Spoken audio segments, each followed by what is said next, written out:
Bilal, tell us a little bit about where this all took place, because I understand the Iraqi embassy in Kabul is outside that heavily fortified so-called green zone where most of the foreign embassies and diplomatic missions are located.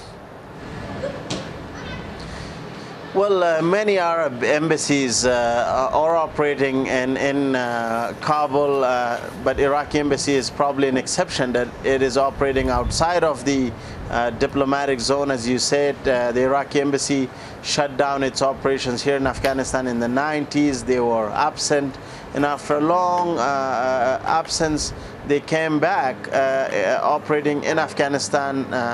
There's a big connection that Iraq has with Afghanistan. The Shia population every year goes to the city of Karbala. The attack today also tells you that nowhere in Kabul is safe. Even if the Iraqi embassy was in the diplomatic area, that's where a huge truck bomb was responsible for the death of more than 150 people earlier this year. And I think the challenge is that Kabul right now lacks a security plan under which these attacks can be prevented both by Daesh and by the Taliban. You talk about that security plan, and it's interesting because the US, that they've said that there are no safe havens for Daesh in Afghanistan. This attack comes a week after at least 35 people were killed in that Taliban-claimed suicide attack on government workers in Kabul. You mentioned previous attacks that have been happening. It all underlines this precarious security situation, especially as the US administration is considering to overhaul its policy in the region, doesn't it? I think the challenge is that despite all these airstrikes that some of the highest in numbers, at least 1,600 weapons released in the first 6 months of 2017, are not enough, that these militants, be it Daesh or the Taliban, are resilient, that they control more area, that there's layers of sophistication. But one of the things that we have seen, at least in the last, let's say 6-7 months, both Daesh and the Taliban are able to target key locations inside the capital city in Kabul. And every time we hear about these attacks, an investigation is announced by the Afghan government. After a while, nothing comes out of it.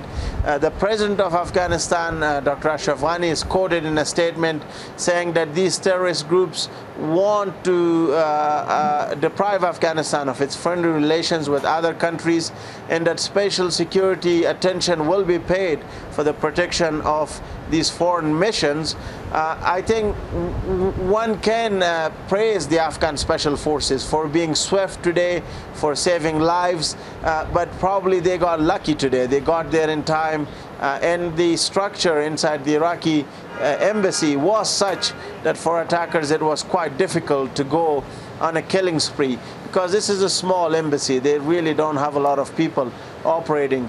But what this attack will do in the long run, or attacks like this, it will be a huge blow to the Afghan business, to the Afghan confidence, and the people of Afghanistan are paying a price. I mean, today, 2 Afghan employees who were the sole breadwinner, a male and female, were among those killed. So for the people of Afghanistan, the cycle of violence, cycle of bloodshed is almost an accepted fact on a daily basis. And we're only talking about one attack in Kabul that makes it to international headlines. If you look at the 34 provinces outside of Kabul, I mean, bloodshed continues. Every day you hear about civilians getting killed, and then once a year or twice a year we hear in a report that 700 or 800 Afghans were killed. Well, those are just not numbers. I mean, those are families, those are communities, and people are losing their loved ones on almost daily basis. So unfortunately, today's attack also shows you how the people of Afghanistan are living 2017 in a very uncertain sort of way, that this violence will not stop. It's not stopping, and fighting is only picking up. So that cycle of violence, that uncertainty, as you're saying, perhaps becoming, sadly, the new normal. Bilal Sarwary, thank you.